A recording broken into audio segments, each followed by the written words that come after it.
the trouble with having conversations like this in the United States and debates in general is that we have a disproportionate number of deeply stupid people that influence public life. And one of those deeply stupid people is a guy, a YouTube pundit, a fellow YouTube pundit, by the name of Dave Rubin. Now, I've never really thought to say anything about Dave Rubin beyond making fun of him. I guess he used to be on the Young Turks. Sam Harris disciple, does a show where he interviews people like Milo and Ben Shapiro, and it's all, honestly, I haven't watched much of it. It's all very boring. It's a good show. It always turns out that the offensive white guy was right all along. Right. There's always this weird process by which somehow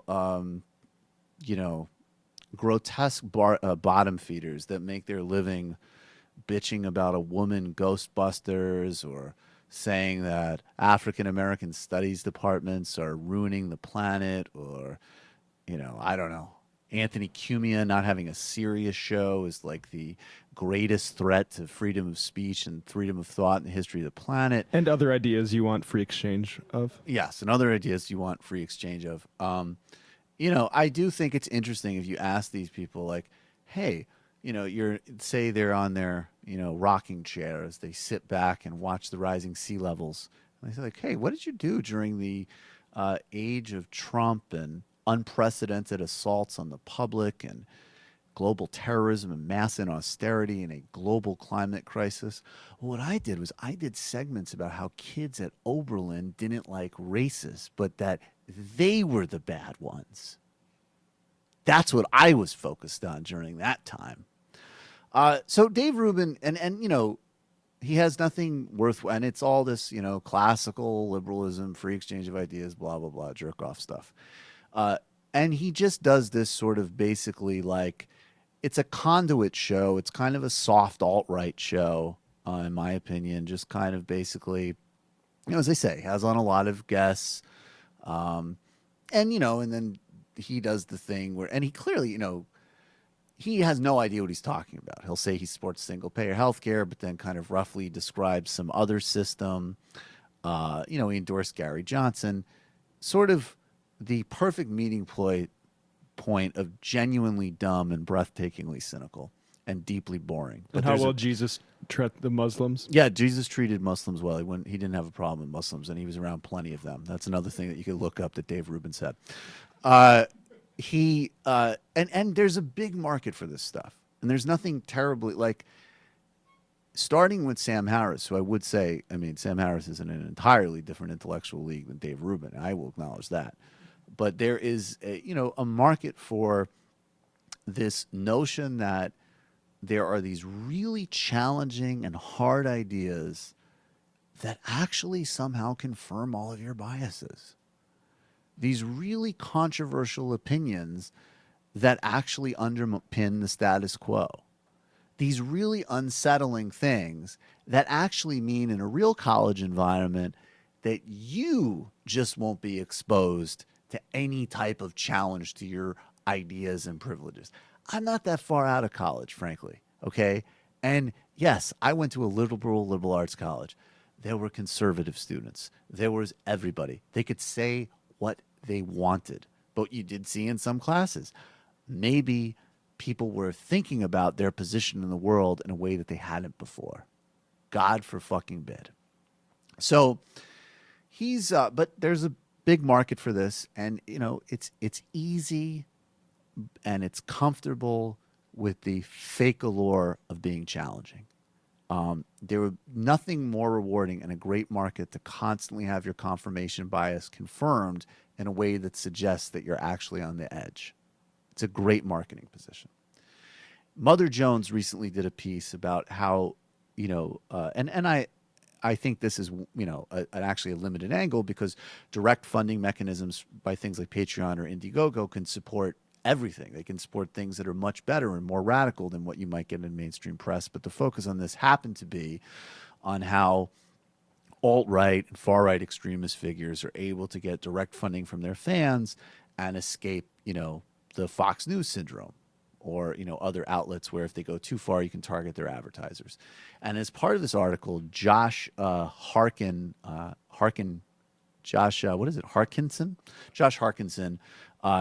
referred to Dave Rubin, who does incredibly well on Patreon, as a member of the far right.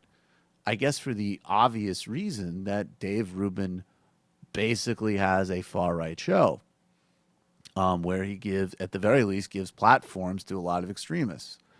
I think he also had Yanis Varoufakis on recently, so maybe that's what how he can insulate himself. But this is from Mother Jones. Rival crowdfunding site Patreon has been more welcoming than the far right. It now hosts Rubin, that's Davey Rubin, Cernovich, Southern, Baked Alaska, and a number of lesser-known figures such as alt-right sci-fi novelist and video blogger Brittany Pettibone. Jesus. Yeah, I no need to mention all these idiots' names. Rubin had a meltdown, and he tweeted this. Oh, that was already up? I don't know, was it up? He said, I'll just read it. Hey, Josh Harkinson, your article is libelous about me. Expect a Republic attraction from you and Mother Jones. He also tweeted to Clara Jeffrey, Mother Jones' editor-in-chief, I expect a retraction and a correction on this libelous piece. The pundit also shared the definition of the term libel. And so basically his big answer is that he cannot possibly be a member of the far right because he supports legalizing pot and he's gay. I'd like the textbook definition of classical liberal because this is the second time.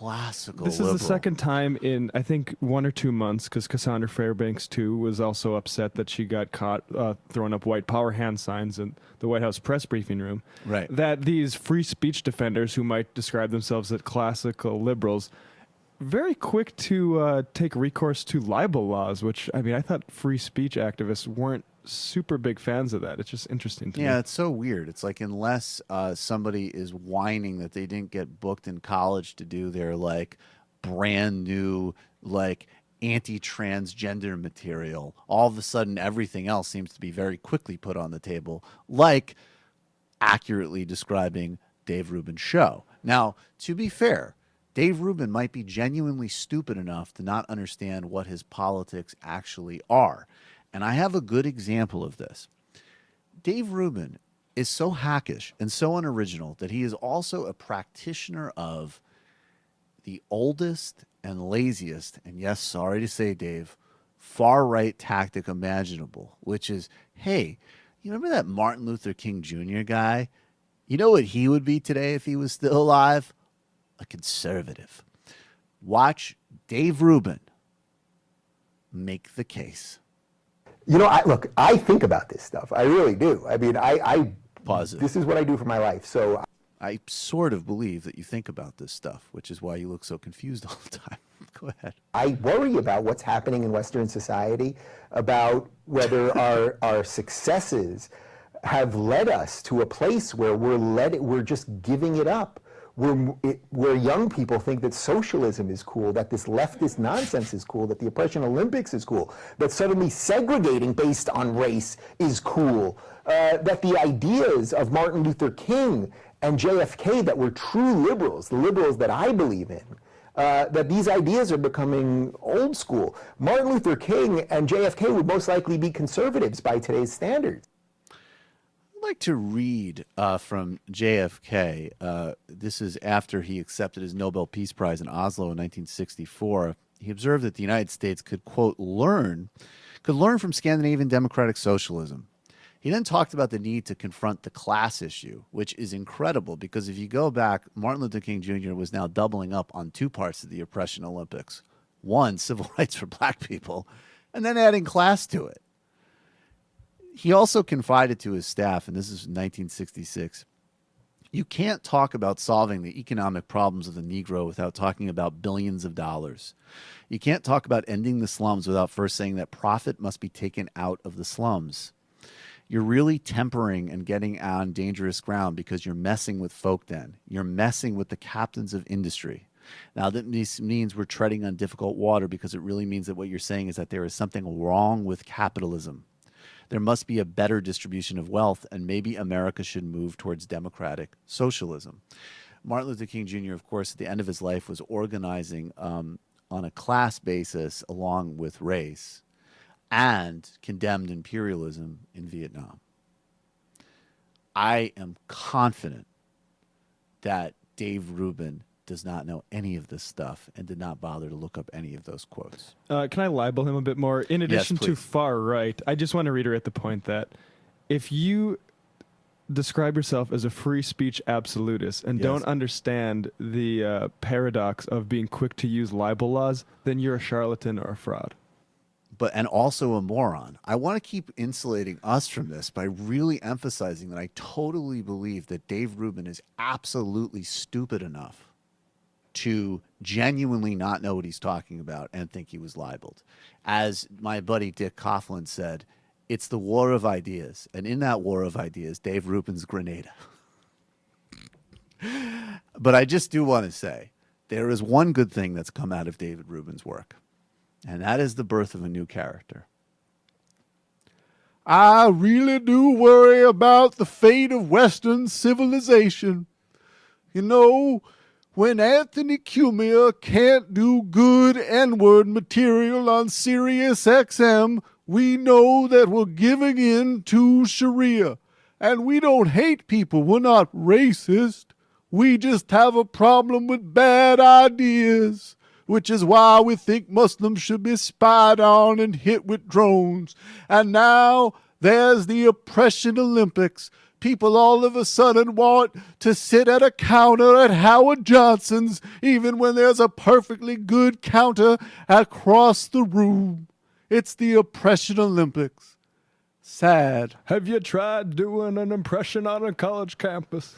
Have you tried? By the way, Jerry Seinfeld, who's one of the great observational comics of our time, can't even go on college campuses and talk about gay French kings anymore because college campuses are so out of control. And you know, I think about this stuff. I worry about it. I worry about Western civilization. Who talks like that? Western civilization How about is in read some about it, the then? balance. There's a whole... Read what? Vala who? Who's Voltaire?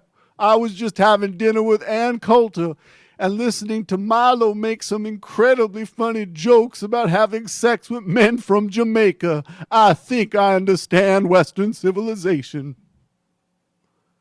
What an unbelievable, breathtaking fucking moron. And if you tweet at me, look, we've been saying for months, and people have been tweeting at Dave Rubin that either I or Sam will go on his show. I think he's savvy enough to know that he couldn't handle that. But if you tweet at me that I'm unfair and I'm misrepresenting his ideas, just go your separate way. I no longer want to have an exchange of ideas with you. I really think we hang in the balance. And you know, Jesus knew all sorts of Muslims. I really think that if Gandhi was alive today, he'd be campaigning for Carrie Johnson and contributing columns to Breitbart. Also, another thing that I'm sure that Dave Rubin has no idea about is that there are Dalits or untouchables in India.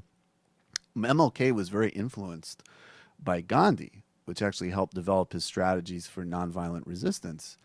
And he agreed, actually, that just as there was restitution and some provisions made for people that had been untouchable or Dalit class, that there even needed to be some things like maybe potentially affirmative action programs for African Americans.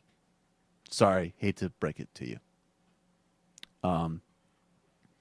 This is an old joke, and it's been used for a lot of people, but I'll use it for Dave Rubin. Dave Rubin is what people who hate white people think all white people are like. All right, let's take another call.